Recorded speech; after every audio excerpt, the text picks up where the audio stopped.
நற்செய்தி வாசகம். மணமகனின் தோழர் அவர் சொல்வதை கேட்டு பெருமகிழ்வடைகிறார். யோவான் எழுதிய தூய நற்செய்தியிலிருந்து வாசகம். அதிகாரம் 3, இறைவசனங்கள் 22 முதல் 30.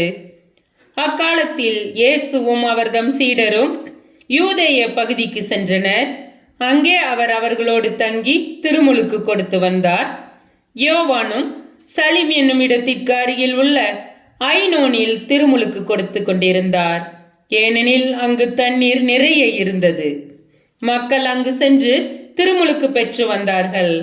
யோவான் சிறையில் அடைக்கப்படும் முன் இவ்வாறு நிகழ்ந்தது. ஒரு நாள் யோவானின் சீடர் சிலருக்கும் யூதர் ஒருவருக்கும் இடையே தூய்மை சடங்கு பற்றி விவாதம் எழுந்தது. அவர்கள் யோவானிடம் போய், ரபி, யோர்தான் ஆற்றின் அக்கரை பகுதியில் உம்மோடு ஒருவர் இருந்தாரே, நீரும் அவரை குறித்து சான்று பகர்ந்தீரே. இப்போது அவரும் திருமுழுக்கு கொடுக்கிறார், எல்லோரும் அவரிடம் செல்கின்றனர் என்றார்கள்.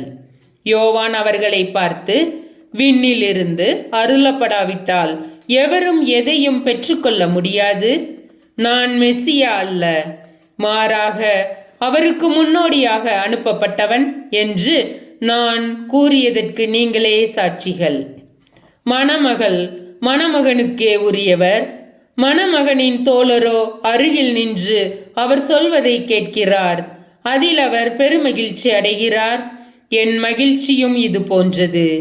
இம்மகிழ்ச்சி என்னுள் நிறைந்துள்ளது. அவரது செல்வாக்கு பெருக வேண்டும், எனது செல்வாக்கு குறைய வேண்டும் என்றார். ஆண்டவரின் அருள் வாக்கு. கிறிஸ்துவே, உமக்கு புகழ்.